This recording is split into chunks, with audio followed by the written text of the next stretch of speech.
Halo semuanya, balik lagi di segmen berita Persi kita. Aku Melania Anggraina dengan NIM 2301020773. Dan aku Tia Febrianti dengan NIM 230102125. Hari ini kita nggak akan ngebahas hal yang ringan, tapi nggak berat-berat amat juga, asal kamu ngedengerinnya sambil ngopi. Nah, karena yang kita mau bahas ini sebenarnya sering kita lihat, sering kita rasain, tapi jarang kita sadarin tentang gimana sih teknologi ngubah cara orang jualan dan gimana nggak semua bisa ikutan. Kita akan ngebahas semuanya di sini. Ini dia, dia, transformasi perdagangan digital berkah atau beban? teknologi informasi telah menjadi katalitas utama dalam transformasi berbagai sektor kehidupan, termasuk sektor perdagangan. Menurut Kemenke tahun 2022, e-commerce telah memperluas akses pasar dan menciptakan peluang usaha baru, terutama di kalangan UMKM. Namun, keterbatasan akses teknologi dan rendahnya literasi digital justru memperbesar ketimpangan sosial antar pelaku usaha. Kalimat ini tuh kedengarannya kayak biasa aja ya, tapi artinya itu dalam banget. Nih sekarang, teknologi udah jadi fondasi semua hal, dari cara kita belanja, cara kita bayar, bahkan sampai cara kita promosiin usaha. Tapi, misalnya, kemajuan itu nggak datang ke semua orang dalam waktu yang sama. Bayangin nih, di satu sisi ada anak muda jualan via TikTok dan dapat orderan sehari 100. Tapi di sisi lain ada ibu warung yang bahkan nggak ngerti cara pakai kris. Nah, disinilah kita mulai kelihatan jurang digital itu. Bukan karena mereka nggak mau belajar, tapi emang akses dan fasilitasnya yang belum rata. Oke, selanjutnya perubahan lanskap perdagangan oleh teknologi informasi. Berdasarkan laporan Iprel Research 2023, digitalisasi telah mengubah cara pelaku usaha menjalankan bisnis usaha mereka. Yang pertama, akses pasar global, lalu kemudahan transaksi, pemasaran digital, dan efisiensi operasional. Dulu ya, pelaku UMKM tuh mikir jualannya di pasar. Sekarang udah bisa mikir ekspor. Digitalisasi tuh ngilangin batasan geografis. Bayangin, dari satu kota kecil bisa jualan ke luar negeri asal ngerti strategi. Tapi nggak cukup cuma upload produk aja. Kita harus ngerti cara main algoritmanya, cara iklannya gimana, bahkan gimana cara bungkus biar foto produk kelihatan menarik. Lalu kemudian transaksi, itu juga game changer. Dulu harus punya kasir, sekarang cukup punya QR code. Tapi lagi-lagi, yang bisa nikmatin ini siapa? Mereka yang ngerti dan yang punya akses. Digitalisasi bukan cuma alat, tapi cara baru main di dunia perdagangan. Siapa yang bisa adaptasi, dia yang akan jalan duluan. Nah, berikutnya dampak positif menurut jurnal Giant tahun 2021.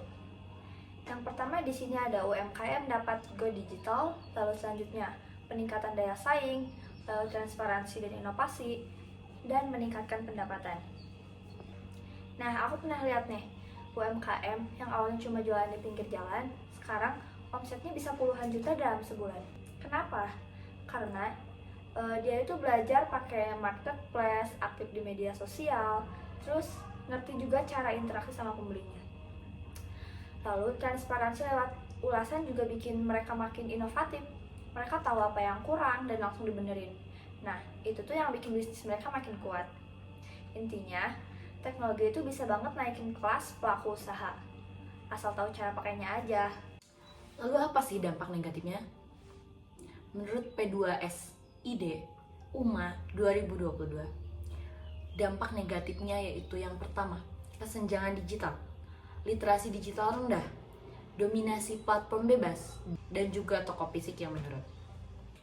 Aku dulu pernah ngobrol sama ibu-ibu pemilik warung. Katanya sekarang sepi banget, soalnya orang-orang belanja udah semuanya lewat HP. Bahkan ada yang order barang kebutuhan rumah lewat aplikasi. Padahal warung cuma 3 rumah dari itu. Dan algoritma, wah itu udah kayak dunia sendiri. UMKM kecil nggak ngerti cara kerja sistemnya. Mereka upload produk, tapi nggak nongol di halapan depan. Karena ya yang bisa bayar iklan dan promosi gede itu ya yang selalu muncul. Jadi kemajuan ini menciptakan gap baru. Bukan karena yang kecil nggak usaha, tapi karena sistemnya lebih dukung yang besar. Nah, di sini ada studi kasus, yaitu ketimpangan digital pada UMKM wilayah terpencil Nusa Tenggara Timur.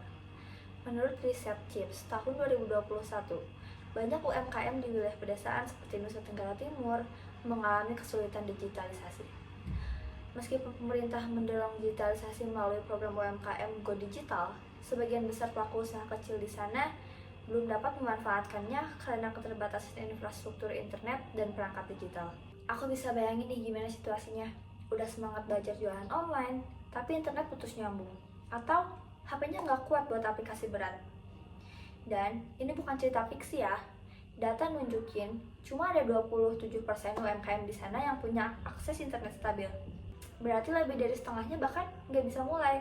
Fakta di lapangannya, hanya 27% UMKM memiliki akses internet yang stabil. Banyak pelaku usaha tidak memiliki perangkat digital yang memadai. Minim pemahaman soal penggunaan marketplace dan juga strategi promosi. Dan UMKM perkotaan jauh lebih siap dan mendominasi pencarian produk di marketplace. Pernah bayangin nggak?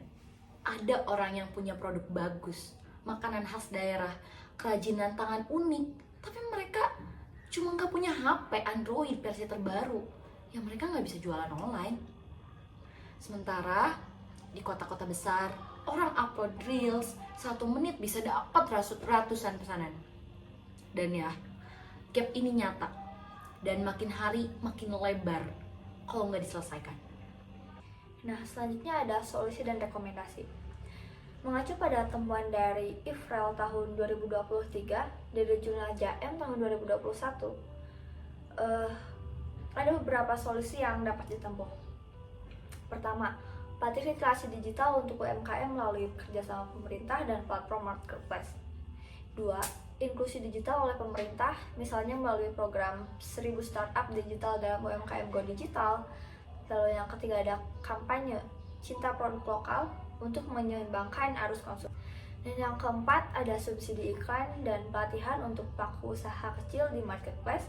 Dan yang terakhir peningkatan infrastruktur digital di wilayah 3T. Nah, pemerintah udah mulai bikin pelatihan. Kita butuh lebih dari sekedar workshop, tetapi ada pendamping, harus sabar ngajarin, dan harus nyambungin mereka ke sistem yang berjalan sekarang. Kita juga bisa bantu kok, misalnya bantuin tentang upload produk, atau ngajarin bikin katalog lah, atau sekedar share dagangan mereka ke story. Kecil, tapi dampaknya besar.